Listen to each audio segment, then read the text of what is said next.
A lawyer sat across from me, his hands flat on the desk, and said, "Edith, if you sign this, I cannot help you anymore." I looked him in the eye, picked up the pen, and signed my name. He thought I had lost my mind. My daughter thought I was having some kind of breakdown. Even my oldest friend, Maureen, well, she kept calling me every evening that week, asking if I was sleeping, if I was eating, if I needed her to come stay with me. None of them understood, but I did.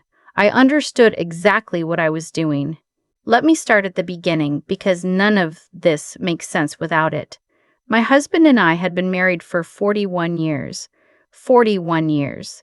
We met at a church fundraiser in Burlington, Ontario in the early 1980s. He was charming in that quiet way, not flashy, not loud, just steady. He brought me tea without being asked. He remembered things I said in passing. My mother said he was a good man, and for a long time I believed her. We built everything together. We bought a semi-detached on a dead-end street in Hamilton when interest rates were still terrifying. We raised 2 children. Our son lives in Calgary now, our daughter, just 30 minutes away, in Ancaster. We started a small property management company together in the late 90s. The kind of thing you build slowly with weekends and phone calls and more stress than you'd like to admit. By the time we were in our mid-60s, we had a handful of residential properties, a decent portfolio, and what I thought was a shared life. I retired from my nursing job at 63. He kept working, managing the properties, handling the books. I trusted him completely. I had no reason not to. Or so I thought. The first sign, looking back, was the phone. He started carrying it face down everywhere. I noticed it the way you notice a draft in a room. Something's changed, but you can't quite say what. I told myself he was just private. He'd always been a private person. I didn't push. The second sign was a weekend trip to Ottawa he mentioned almost as an afterthought. A property showing, he said, a potential acquisition. He was back Monday evening, quieter than usual, and he smelled different. Not perfume exactly. Just different. I didn't say anything that night. I made dinner.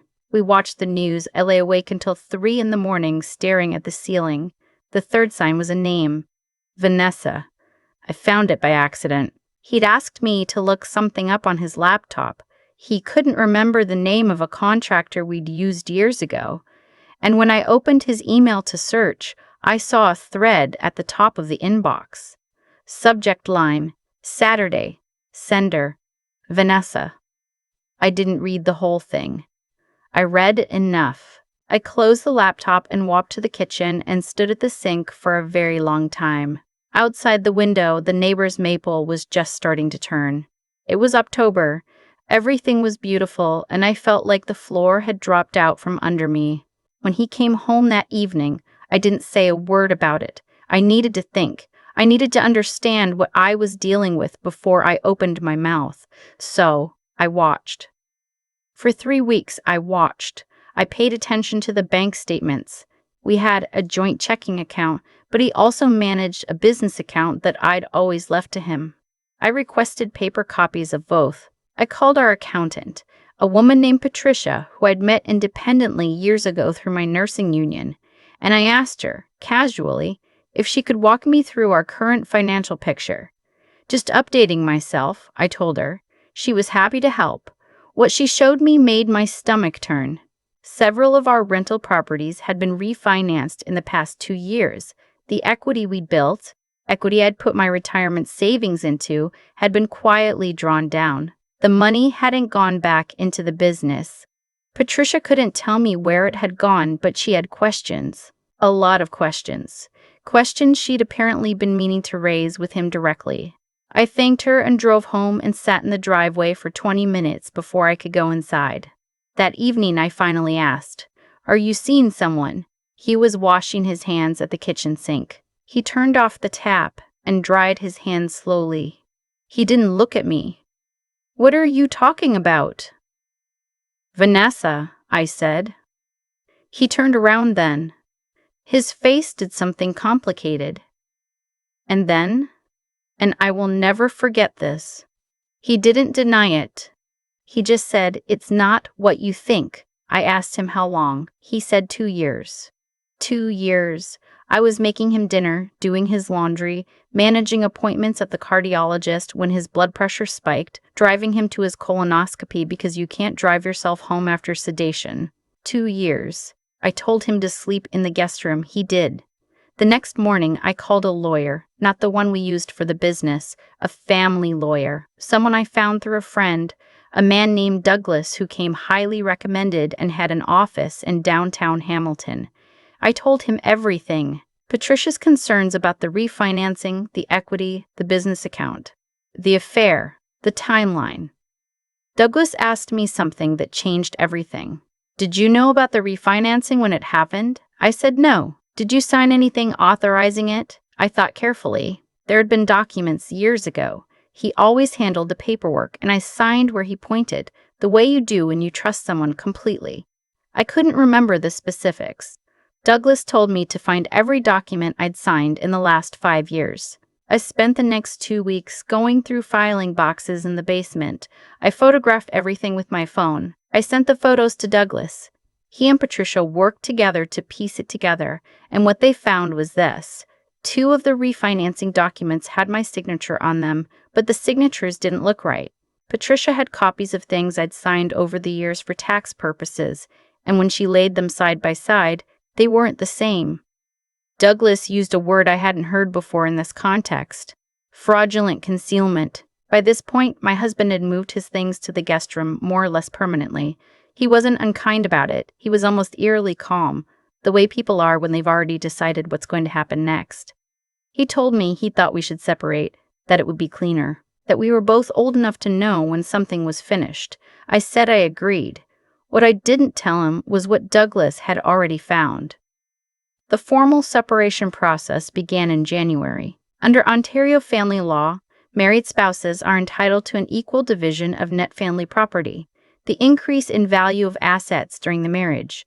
That sounds straightforward, but it isn't, especially when one spouse has been quietly draining value from shared assets. Douglas brought in a forensic accountant. Her name was Sylvia, and she was meticulous in a way that I found deeply comforting. She went through every account, every refinancing, every transfer. What she found was significant. Over approximately 3 years, just over $200,000 had been moved out of the business in ways that were difficult to trace and had never been declared as personal income or business expense. Some of it appeared to have gone toward a condominium, a condo that was registered in Vanessa's name in Mississauga. Douglas filed a motion to set aside the proposed settlement agreement that my husband's lawyer had presented. He argued fraudulent concealment of marital assets. He also flagged the signature irregularities to the appropriate authorities. And then he told me something I didn't expect. He said, "I want you to consider agreeing to a reduced settlement." I stared at him. He explained it carefully. If I agreed to what looked like an unfavorable settlement, one that appeared to give my husband more than his fair share, it would accomplish 2 things. First, it would make him feel secure, confident he'd won. Second, it would buy time for the forensic work and the regulatory process to run their course, without him moving assets further or getting lawyers involved who might slow everything down. "You'd be signing something that looks bad for you," Douglas said, "but the ground underneath it is already shifting." I thought about it for a long time. I called my daughter that evening and told her what Douglas had proposed without all the details. She was upset. She thought I was being pressured, being taken advantage of, giving in to someone who had already taken enough. She begged me to push back harder. I listened to her. I understood her. And then I made my own decision. I signed. My husband called that evening. He was almost warm, the way he used to be. He said he appreciated that I'd been reasonable. He said he knew this hadn't been easy. He said he hoped we could remain civil. I said I hoped so too. What happened over the next 4 months was quiet and thorough and, honestly, something I still find difficult to fully describe because I watched it unfold like a series of dominoes that I had set up without quite knowing if they would all fall. The Canada Revenue Agency opened an audit, not because of anything Douglas did directly, he'd been careful about that, but because the forensic accountant's work had flagged discrepancies that, under certain reporting obligations, needed to be disclosed. The audit expanded. The business account was reviewed. The undeclared transfers came to light. The condo in Mississauga became a problem. Vanessa, and I don't know much about her, I never wanted to, had accepted a property that was purchased with funds that were now under scrutiny. Her lawyers, apparently, were not pleased. My husband's business lawyer withdrew from the case partway through. I learned that secondhand, through a mutual acquaintance, and I won't pretend I didn't feel something when I heard it. The original settlement I'd signed was set aside by the court. Douglas had filed the motion months earlier, and now, with the forensic evidence on the record, the judge had the full picture. The division of property was recalculated based on accurate asset values. Because of the fraudulent concealment finding, I was also awarded a portion of the legal costs. I want to be honest about what I walked away with, because I think it matters. I didn't get everything. I got what was fair, what I had actually helped build over 41 years. The house we lived in, which I chose to sell rather than stay in, and half the proceeds went to me. My share of the rental property portfolio, based on the corrected valuations. My own pension and retirement savings intact. My husband's situation was considerably more complicated. The CRA matter had penalties. Some of the property assets had to be liquidated. I don't know the full details of what happened between him and Vanessa, but I know the condo is no longer in her name. I moved into a 2-bedroom apartment in Dundas in the spring. It has a balcony that faces west and catches the evening light in a way that makes everything look like it's been dipped in honey. I brought my good dishes and my books and the quilt my mother made me when I finished nursing school. I left the rest. My daughter drove the moving truck. My son flew in from Calgary for the weekend. They helped me hang pictures and assemble the bookshelf, and we ordered butter chicken from the place down the street and sat on the floor eating out of containers because I didn't have a table yet. That was the best evening I'd had in years. Maybe longer. People ask me sometimes. My daughter asks. My friend Maureen asks. Even Douglas asked once, in a way that was more personal than professional, whether I'm angry, whether I feel like those 41 years were wasted. I've thought about this carefully, the way I think about most things. I'm not angry in the way people seem to expect. The fury burned hot for a few weeks, and then it settled into something cooler and more useful. What I felt, mostly, was clear. Clearer than I'd felt in years. Something about having the ground drop out from under you and finding out you can still stand changes the way you understand yourself. The 41 years weren't wasted. I raised 2 good people. I built something real. A business, a home, a life.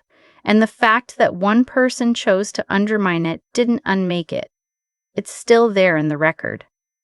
In the equity that was there to be divided. In the property that bore both our names for decades. You can't take a person's contribution out of a thing just because you've decided they don't matter anymore. It doesn't work like that. What I will say is this. I kept records. I had always kept records. It was the nurse in me, I suppose. The habit of documentation. I had files. I had copies. I had a separate email account I'd set up years before for my own financial correspondence, and I had years of statements that he didn't know I'd held on to. When things fell apart, those records were part of what made it possible to put the truth on the table. I tell this to my daughter. I tell it to anyone who will listen. Not because I think everyone's marriage is about to collapse. I genuinely hope yours isn't. But because the women I know who got hurt most in these situations were the ones who had signed things without reading them, who had left the finances entirely to someone else, who had no paper trail of their own contributions. Know what you own. Know what's in your accounts. Keep copies of things that matter. Not because you're planning for the worst, but because you build something and you have every right to understand what it is. I'm 69 now. I walk along the rail trail near my apartment most mornings. I've started a small book club with some women from my building, and we meet in the lobby on the second Tuesday of every month and drink too much tea and argue about fiction in a way that feels entirely civilized. My life is quieter than it was. It's also, in ways I couldn't have anticipated, standing at that kitchen sink in October, watching the maple tree turn, considerably more mine. I didn't know, When I picked up that pen and signed my name while Douglas looked at me like I'd taken leave of my senses, that I had already won. I just knew that I had done my homework. I had paid attention. I had prepared. Sometimes the strongest thing you can do is let someone believe they've gotten away with something and wait for the truth to do its work.